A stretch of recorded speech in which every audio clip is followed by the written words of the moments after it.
Salut mes électrifiés, j'espère que vous allez bien. Moi ça va nickel et je suis très content d'être avec vous.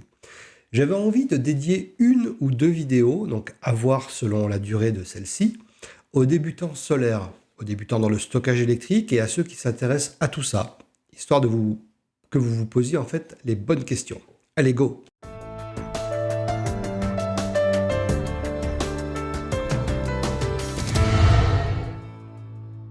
Depuis quelques mois, années, le solaire et la question du stockage d'énergie est sur le devant de la scène, et ce pour plusieurs raisons. La première, le coût de l'électricité qui ne fait qu'augmenter. La seconde, pour pouvoir bénéficier d'une solution de secours en cas de coupure de courant, plus ou moins longue, quel que soit le besoin, qu'il soit médical pour un respirateur ou autre, ou pour ouvrir des volets roulants, un portail, etc. La troisième, en déplacement ou extérieur, que ce soit professionnel sur les marchés, en tant que vidéaste, photographe, pilote de drone, sur des chantiers du bâtiment, ou pour le plaisir, en camping, en activité de plein air, mais aussi pour les artistes de rue, et j'en passe. Le sujet est vaste et je pourrais passer 3 heures, voire plus, à vous en parler. Mais je vais essayer de condenser tout ça de façon simple et ludique, afin que vous puissiez vous poser les bonnes questions avant d'acheter. Néanmoins, je ne pourrai pas vous parler de toutes les combinaisons possibles. Il y en a tellement, c'est pas possible. Si la première raison est financière et que vous avez peur des augmentations de tarifs, vous avez plusieurs solutions. La première, qui est la plus simple et la moins chère, c'est d'abord de déterminer ce qui consomme le plus dans votre appartement ou votre maison. Parce qu'un vieux frigo, un vieux congélateur, une téléplasma, un chauffe-eau ancien avec une résistance pleine de calcaire qui va devoir chauffer plus longtemps pour chauffer votre eau, ou un chauffe-eau surdimensionné par rapport à vos besoins, parce que 200 litres suffisent pour 3 personnes. Donc imaginez que votre chauffe-eau de 300 litres va devoir chauffer une eau à 52 degrés ou plus, selon ce que vous allez régler, pendant plusieurs heures et maintenir la température. Et si à ça on ajoute une bonne épaisseur de calcaire sur la résistance, la conso. Mais il y a aussi les pompes de piscine ou de bassin qui vont être de gros consommateurs en électricité. Donc déjà, vous pourriez très bien acheter un pack de 4 prises connectées, par exemple, ou moins ou plus, ça dépend du nombre d'appareils que vous voudriez tester, et les brancher. Vous allez pouvoir brancher votre frigo dessus, votre congélateur, votre machine à laver, votre lave-linge, votre pompe de piscine. De ce fait, en un mois, vous pourrez avoir un retour sur ce que consomment ces appareils.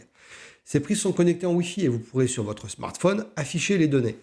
Regardez en description de cette vidéo, je vais vous mettre les liens des appareils dont je vais vous parler. Par contre, si vous avez du matériel récent, il y a peu de chances pour qu'il soit hyper énergivore. Donc, qu'est-ce qu'on fait avec ça? Eh bien, vous avez la solution d'acheter un ou plusieurs panneaux solaires de type autoconsommation qui vont produire de l'électricité en journée et la renvoyer dans votre habitation. Mais attention, si coupure de courant, le panneau sera coupé et en sécurité. Il ne renverra pas d'électricité dans votre maison. C'est important à assimiler. Pour cela, je vous conseille de connaître votre talon de consommation. Vous pouvez, si vous avez accès à votre compteur Linky sur Internet, activer le suivi des mesures heure par heure. Et vous aurez donc accès sur votre interface Enedis à la consommation de votre foyer heure par heure. Jetez un coup d'œil sur la consommation de votre appartement ou maison à un moment où vous n'étiez pas chez vous pendant un week-end ou en vacances par exemple. Ou vous pouvez également opter pour un appareil de mesure type EcoJoco dont j'ai déjà parlé sur la chaîne, qui vous permettra de connaître votre talon de consommation et même le niveau d'injection d'électricité de vos panneaux dans la maison. Vous pourrez aussi très bien le louer plutôt que de l'acheter. Donc vous faites ça pendant un mois ou deux et vous connaîtrez votre talon de consommation moyen.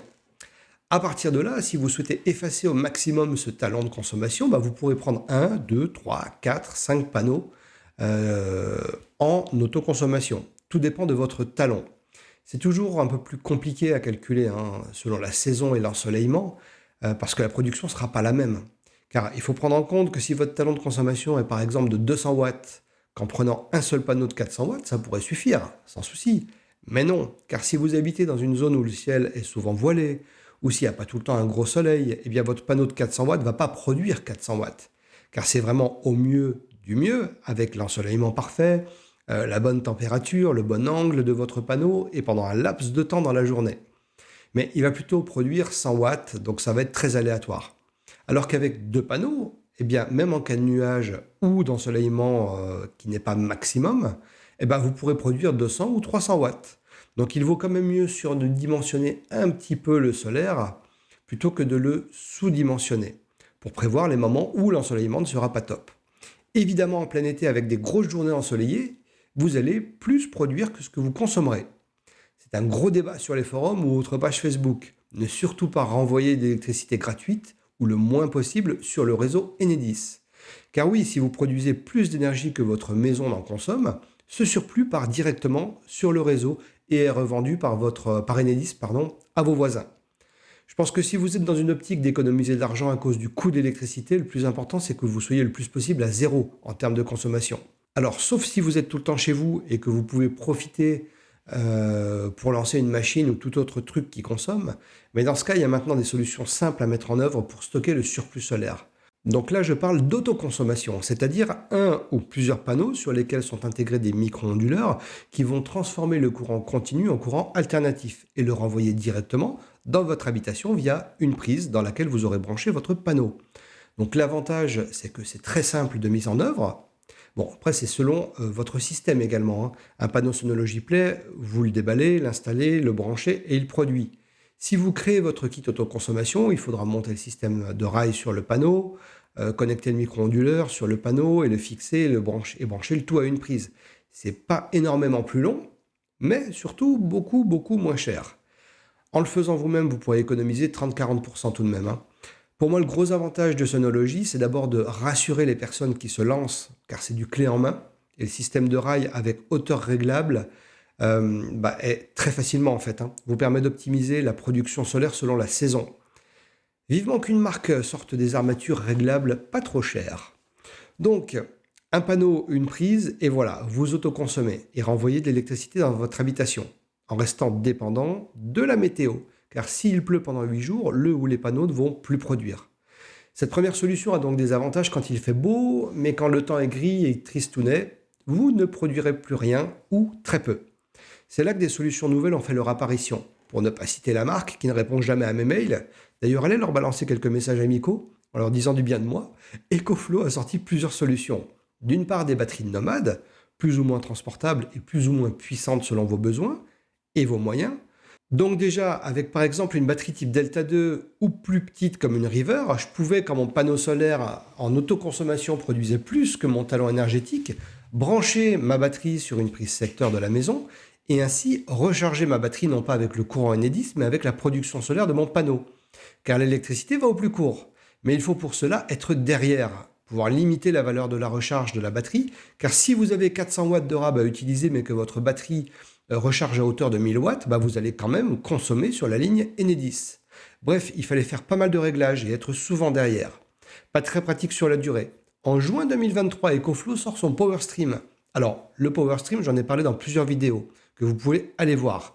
C'est un micro-onduleur, comme ceux que vous allez retrouver derrière vos panneaux en autoconsommation, mais plus intelligent. Et son avantage, c'est de pouvoir créer un pont entre une batterie EcoFlow et un panneau solaire, ou plusieurs.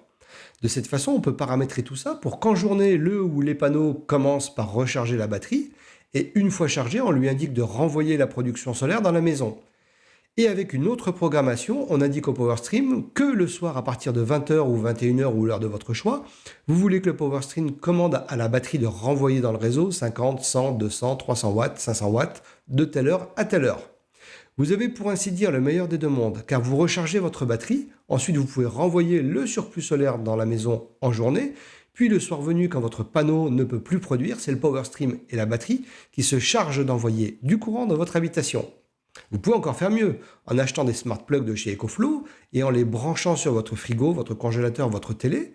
Pour le coup, du coup, plutôt que de renvoyer de façon fixe 100, 200, 300 watts à des horaires précis pendant la nuit, le PowerStream va ordonner à la batterie EcoFlow de ne renvoyer dans la maison que les consommations détectées par les objets que vous aurez branchés sur les smart plugs. Ce qui fera que ça effacera pour la nuit la consommation de ces appareils. L'impératif dans cette solution, c'est par contre que vous ayez du courant dans votre habitation. Car si le PowerStream détecte qu'il y a une coupure d'électricité, il coupe tout. Sachez également que si vous optez pour une batterie et un PowerStream, n'allez surtout pas acheter un panneau solaire type Synology, car ils sont déjà équipés de micro-onduleurs. Et vous allez devoir débrancher ce micro-onduleur pour y connecter le PowerStream. C'est donc dommage de payer cher un produit que vous allez devoir dépouiller pour l'utiliser. Bref, il existe maintenant d'autres solutions qui permettent de stocker l'énergie et la renvoyer. J'ai parlé il y a quelque temps du Synology Playmax, qui intègre une petite batterie qui renvoie tant qu'elle peut du courant dans votre maison le soir. Mais ça reste très limité en termes de puissance.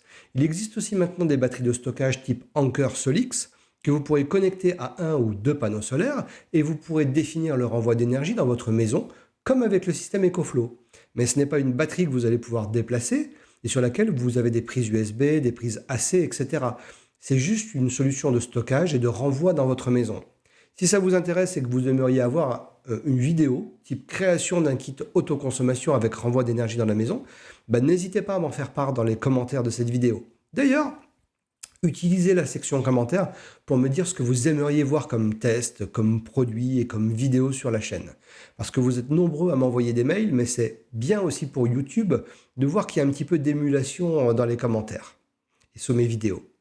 Ensuite, si comme moi vous habitez à la campagne, vous avez peut-être de temps en temps des coupures d'électricité et aimeriez être plus sûr en sachant qu'au cas où vous avez une solution de dépannage. Je vous invite à regarder ma vidéo dédiée à l'inverseur de source. C'est un système à faire installer par un électricien à votre compteur qui vous permet de passer de la consommation Enedis classique à l'alimentation de votre maison ou appartement via une batterie que vous pourrez relier à l'inverseur de source. Et j'explique tout ça dans cette vidéo. Et ça a l'avantage que sur ce système, je peux brancher n'importe quelle batterie type EcoFlow, Anker, Blue Yeti, Jackery, etc. Je ne suis pas limité à un modèle ou à une marque. Alors qu'avec un système automatique type EcoFlow Smart Panel, on ne pourra utiliser que des produits EcoFlow. Et vous pourrez même brancher un groupe électrogène en toute sécurité sans risquer de faire exploser la baraque. Avec, vous savez, les rallonges mal branchées du groupe électrogène à une prise de la maison. Je suis certain que vous savez de quoi je parle. Évidemment, vous alimenterez les appareils de votre maison à hauteur de ce que peut fournir en termes de puissance la batterie. Et en termes de stockage, ce qui déterminera en fait la durée pendant laquelle elle pourra fonctionner. Mais je vous invite maintenant vraiment à checker mes vidéos car j'en parle dans de nombreuses vidéos. À la base, moi j'avais acheté la Delta Pro pour les pannes ou toute autre problématique énergétique. Il aurait pu arriver. Mais c'est quand même dommage d'avoir un tel engin qui dort dans le cellier en attendant une panne. Depuis, il y a eu le PowerStream. Et donc, depuis plusieurs mois, ma Delta Pro est connectée à un PowerStream et à deux panneaux solaires. Du coup, en journée, elle est rechargée par les panneaux. Ensuite, une fois chargée, la production des panneaux solaires part dans la maison, en mode autoconsommation. Et le soir venu, ma Delta Pro efface la consommation de mes deux frigos et de mon congélateur, sur lesquels j'ai branché des smart plugs. Je limite sa décharge à un certain seuil afin qu'en cas de panne, je puisse bénéficier d'une réserve d'électricité afin de pouvoir passer sur l'inverseur de source et ainsi alimenter ma maison, les volets, la lumière, la porte de garage, le portail, la box internet, etc., etc. Et si ma Delta Pro arrive au bout, je peux la débrancher en 2 secondes et brancher à la place une autre batterie comme par exemple ma Delta. Donc là, je vous ai parlé rapidement des 2 premiers cas. Et le troisième, c'est une histoire de batteries nomades qui vont servir au fond du jardin, au bord d'un étang. Si vous faites les marchés, que vous avez besoin d'une batterie pour recharger votre téléphone et système de paiement par carte, je ne sais pas, brancher quelques lampes dessus, etc. Ou pour les personnes ayant besoin de recharger des batteries, que ce soit appareil photo, drone, batterie visseuse, et j'en passe. Vous pourrez donc investir dans un système de batterie portable en calculant correctement vos besoins en termes de recharge, ce qui définira la capacité de stockage de batterie. Vous pourrez donc investir dans un système de batterie portable en calculant correctement vos besoins en termes de recharge, ce qui définira la capacité de stockage de batterie que vous devrez choisir. L'avantage également avec ces systèmes portatifs, c'est que vous pouvez y brancher un panneau solaire pliable pour recharger votre batterie. Ou, en même temps que vous utilisez votre batterie, vous pourrez en fait connecter d'autres appareils dessus et connecter le panneau solaire afin de limiter la décharge. Et du coup, durer beaucoup plus longtemps dans la journée. J'ai déjà publié une vidéo qui s'appelle 5 façons d'utiliser une batterie nomade, ou même une autre qui s'appelle 5 conseils essentiels avant d'acheter une batterie EcoFlow. Elle pourrait vous intéresser. Allez jeter un coup d'œil. Il est intéressant également de réfléchir au moment de l'achat d'une batterie à tout ce qu'elle peut vous apporter. Car si par exemple vous aimeriez avoir une batterie à transporter sur les marchés, mais également en cas de panne de courant, pouvoir vous dépanner et la brancher pendant quelques heures ou brancher votre frigo dessus, il ne faudra peut-être pas acheter une batterie type Anker 535, Blue Yeti B3, EcoFlow River de Max ou je sais pas Jackery Explorer 240, mais plutôt une batterie type Delta 2 Max, Jackery 1000 Pro, Blue Yeti AC200, Anker Solix, C1000, etc., etc. Donc réfléchissez vraiment en fait à long terme et pour plusieurs types d'utilisations possibles. Dans cette vidéo, je ne parle pas d'installation solaire faite par des pros, avec des panneaux sur le toit ou autre.